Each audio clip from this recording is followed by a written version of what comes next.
Perdón, se ha cortado el anterior. Como os decía, un órgano para dar seguimiento a los derechos humanos en concreto. O sea, como hablábamos, decía el Consejo Económico y Social, que sirve para dar... como os decía, no sé qué ha pasado, pero se me ha cortado el anterior vídeo, así que sigo grabando otros 20 minutillos hasta que acabe el Consejo Económico y Social, porque el otro se ha cortado. Así que encontraréis la clase dividida en dos YouTubes. Esta es la segunda parte de la sesión anterior. Todavía estamos en Sistemas de Protección Global 2, ¿vale? Digamos que vamos a tener dos partes.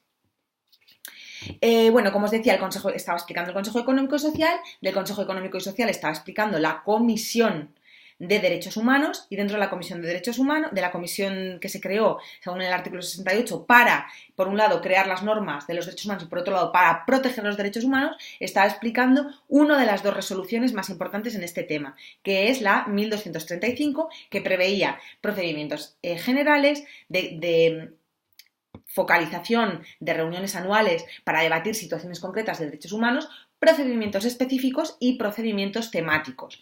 Estos procedimientos se han trasladado prácticamente como existían al nuevo órgano que se creó en el 2006, el Consejo de Derechos Humanos, y que lo que más va a variar va a ser en temas de composición y en temas de organización o estructura funcional del órgano.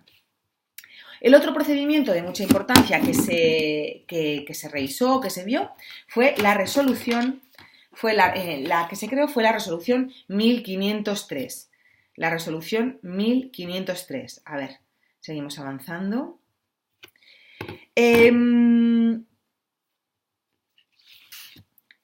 La resolución 1503 crea una subcomisión especial a través de un grupo de trabajo para las quejas, y esta es la resolución que aquellos que tenéis interés en denunciar o saber cómo funciona, queréis elevar vuestras quejas a las Naciones Unidas. Este es un organismo que se crea para que cualquier persona que tenga conocimiento de una violación concreta de derechos humanos pueda revelar esto siempre que sea una queja, que siga un patrón constante, que sea confiable y que pueda probar abusos de derechos humanos y de libertades fundamentales. Si este patrón ha sido identificado por el Consejo, podríamos decir que el Estado en cuestión ha sido objeto de una queja. Entonces, este 1533 sirve para las quejas que pueda tener un individuo concreto en contra de un Estado en concreto, sin importar si este Estado forma parte de un tratado o no. Simplemente pues, se puede hacer que un individuo que tenga forma de evidenciar o de probar, y siempre que sea un organismo subsidiario, o sea que esta queja ya se haya puesto a nivel nacional y no se haya resuelto, el individuo podría acudir utilizando la resolución 1503 a la Comisión o Consejo de Derechos Humanos para elevar a esta queja, hacerla pública y ponerla encima de la mesa. Este procedimiento es un procedimiento muy interesante porque, en primer lugar, garantiza el secreto del que denuncia y también garantiza el secreto del progreso de las quejas cuando se está haciendo la investigación. Solo el Estado tiene consciencia. Como os decía, a pesar del éxito que tuvo la comisión por todo el trabajo que hizo de creación de normas y la importancia que tuvo, pues eso, en su calidad de ingeniero de los derechos humanos durante la primera etapa de las Naciones Unidas, por el mandato específico que recibió, pronto empezó a tener muchas quejas y se decía que los estados manipulaban, censuraban, que era un órgano que estaba politizado, que los miembros que se elegían también estaban politizados y actuaban demasiado en interés de sus gobiernos y no en interés de los derechos humanos globales. Entonces se decidió que en el año 2006 se iba a hacer una reforma, que iba a ser la reforma que daría lugar al Consejo de los Derechos Humanos y que guarda muchas de las características que tenía la Comisión. Ahora, es importante tener en cuenta que se observarán cambios concretos y fundamentales,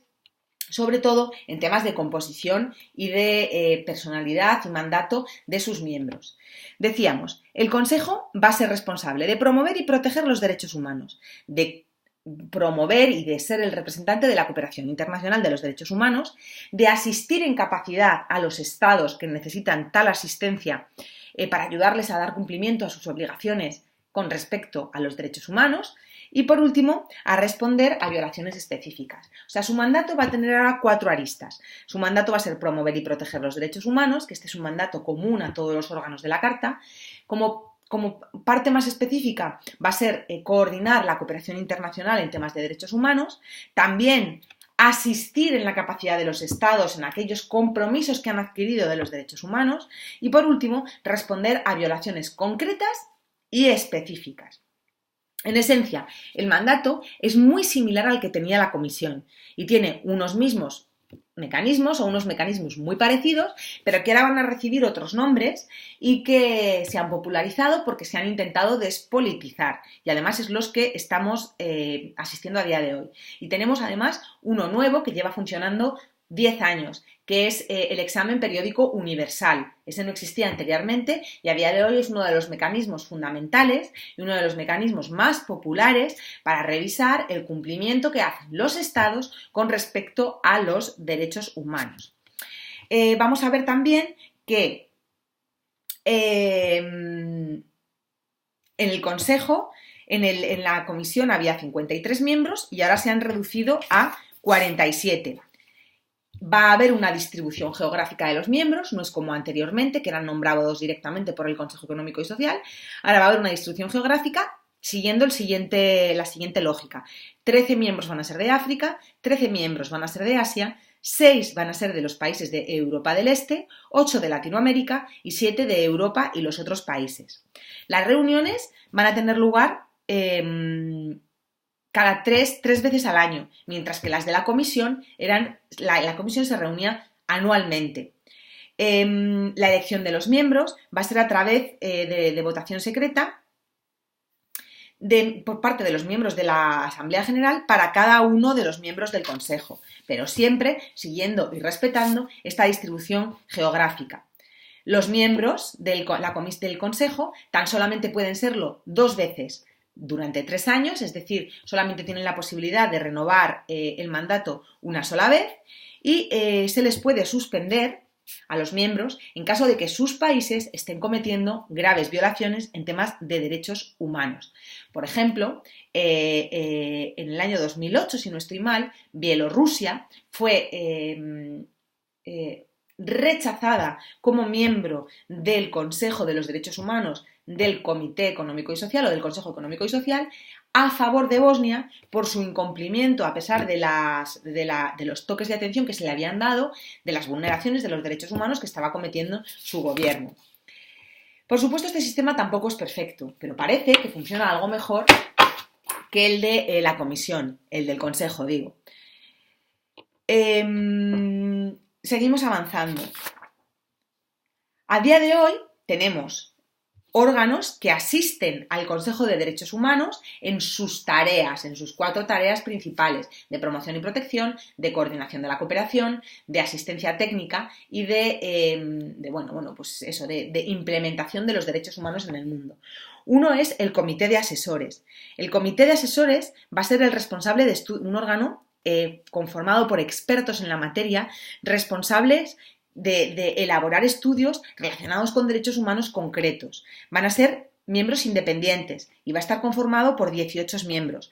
La selección de estos miembros va a seguir criterios completamente objetivos, técnicos y muy objetivos. El único problema es que este comité de asesores, que va a ser uno de los órganos fuertes del Consejo de Derechos Humanos, no va a tener la capacidad de iniciar a iniciativa propia ningún tipo de investigación. Solo va a poder hacer recomendaciones y siempre a petición del Consejo. Pero esta fue una buena oportunidad para mostrar la despolitización a la que se iba a haber sometido el Consejo de Derechos Humanos, porque el Comité de Asesores ya no va a estar... Sí, el órgano de gobierno es verdad que va a estar compuesto y en su funcionamiento va a estar compuesto por representantes de los gobiernos, pero vamos a ver representantes geográficos, que eso ya es un avance en relación con la despolitización y en relación con lo que ocurría en la comisión, y además va a contar con un comité de asesores que van a ser expertos en la materia y que aunque como fallo no se consiguió que pudieran tener poder de iniciativa en cuanto a la investigación, al menos sí que van a tener la capacidad de hacer recomendaciones cuando el Consejo les solicite una investigación concreta en un tema concreto. Esto es muy interesante. Seguimos manteniendo la existencia de los procedimientos especiales de los que hablábamos y también de los procedimientos de quejas que pueden iniciar los individuos y que los procedimientos especiales derivados de la 1235, con una estructura y con una forma de dirigirlos muy similar, utilizando la propia resolución, y también los procedimientos de quejas que se van a llamar ahora, con algunas mejoras del 1503, es decir, si vosotros tenéis o detectáis una violación concreta de derechos humanos, coged la resolución 1503 y sus implementaciones y veis cuál es el mecanismo para iniciarlo, porque a día de hoy sigue existiendo esa resolución 1503 que inició que redactó la Comisión de Derechos Humanos. ¿Cuál es la novedad con respecto al Consejo? Pues el procedimiento de revisión universal, como os venía diciendo. Este es un nuevo mecanismo creado por el Consejo y es muy importante porque envuelve una revisión de todos los estados que forman parte de la Asamblea General, de todos los estados miembros. Cada año, cada 4 años van a ser revisados todos los estados. Se hace en ciclos de 4 años y cada año se van a revisar unos 48 o 50 estados. Esto va a permitir eso. La revisión periódica universal está conducida por un grupo de trabajo compuesto por 47 miembros del Consejo que se sientan en sesiones especiales, 2 semanas, en 3 sesiones especiales de 2 semanas cada uno.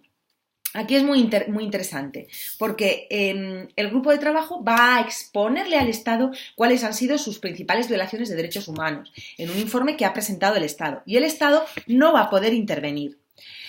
¿Cómo es el procedimiento? Los logros del Estado con respecto a los derechos humanos con los cuales se ha comprometido con la Carta y con los otros tratados de los derechos humanos van a estar redactados en un informe y se van a revisar. Esta revisión va a suponer consideraciones basadas en el informe que presente el Estado. A este Estado se le va a añadir información de la Oficina del Alto Comisionado de los Derechos Humanos, también de la revisión que se hayan hecho en los procedimientos especiales, también otras informaciones de tratados de las Naciones Unidas o de otros órganos y otras fuentes como por ejemplo las ONGs. Las ONGs también pueden intervenir o incorporar comentarios a este informe inicial que presenta el Estado. Se va a buscar la cooperación con el Estado y aunque no puede intervenir cuando se le está culpando, se le va a buscar la cooperación y va a intentar asegurar que todos los Estados den cumplimiento a sus obligaciones. Es muy importante porque las ONGs pueden asistir a estos procedimientos universales y pueden decir cómo mejorar. Porque finalmente este grupo de trabajo va a elaborar un informe final que se le dará a conocer al Estado para que dé cumplimiento a las obligaciones emitidas. Y el Estado podrá aceptarlo o no aceptarlo. Al año siguiente, basado en este informe, se hará una revisión. Y así consecutivamente. Y este es el último mecanismo que se ha implementado. Con esto acabamos la clase de hoy. Ha sido una clase densa porque hemos explicado los 5 órganos políticos. En la siguiente clase explicaremos los órganos de los tratados, todos los órganos de los tratados. Como os digo, agosto no está siendo un mes fácil. No estoy segura si podré darla presencialmente o tendré que dejarla grabada. Igualmente, a partir de septiembre, las 5 clases que nos quedan van a ser todas presenciales. Si tenéis alguna duda, como os digo siempre, por favor, hacedmelo saber y estaré encantada de resolvérosla. Un besito muy fuerte